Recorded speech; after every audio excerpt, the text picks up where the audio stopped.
नमस्कार साथियों। वन अधिकार कानून के मुख्य प्रावधानों के बारे में हमने पहले के वीडियो में बात की थी।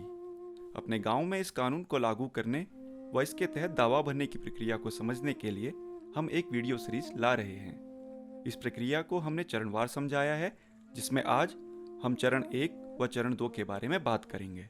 तो आइए शुरू करते हैं। साथियों, वन अधिकार कानून की प्रक्रिया को शुरू करने के लिए सबसे पहला स्टेप होता है ग्राम सभा का गठन। राज्य सरकार की जिम्मेदारी है कि वो सुनिश्चित करे कि हर पंचायत अपनी क्षेत्रीय सीमा में इस कानून के तहत ग्राम सभा का गठन करे। यह ग्राम सभा मुहाल, तोक, हेमलेट, बस्ती स्तर पर या एक से अधिक गांवों को मिलाकर बनाई जाती है। यह पंचायत स्तर की ग्राम सभा से अलग होती है। गांव के सभी वयस्क लोग इस ग्राम सभा का हिस्सा होते हैं व इसका कोरम 50% होता है, जिसमें 1/3 महिलाओं का उपस्थित होना अनिवार्य है।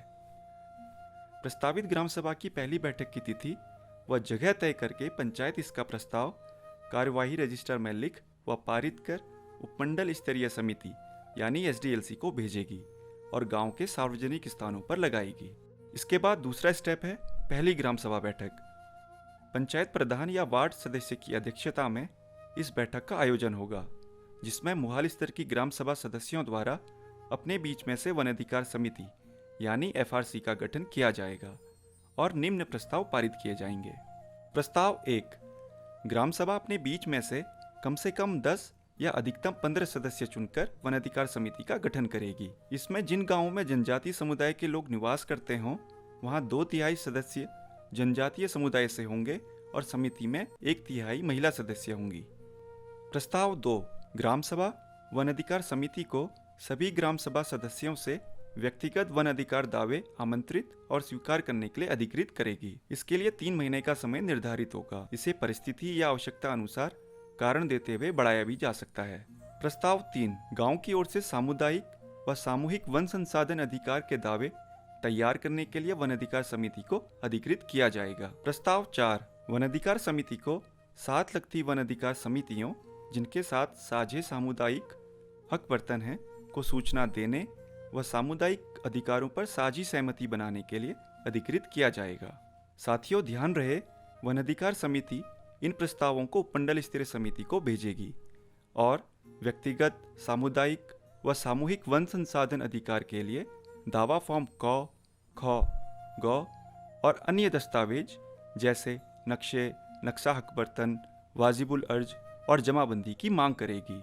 उपमंडल स्तरीय समिति की जिम्मेदारी है कि किसी अधिकारी को ग्राम सभा में भेजे जो लोगों को कानून के प्रावधानों पर जानकारी दे तथा वन अधिकार समिति को दावा फॉर्म और जरूरी दस्तावेज उपलब्ध कराए। बैठक के बाद पंचायत सचिव द्वारा वन अधिकार समिति का रजिस्टर ग्राम सभा को सौंप दिया जाएगा। वन अधिकार समिति द्वारा व्यक्तिगत वन अधिकार दावेदारों को दावा फॉर्म क उपलब्ध करवाए जाएंगे।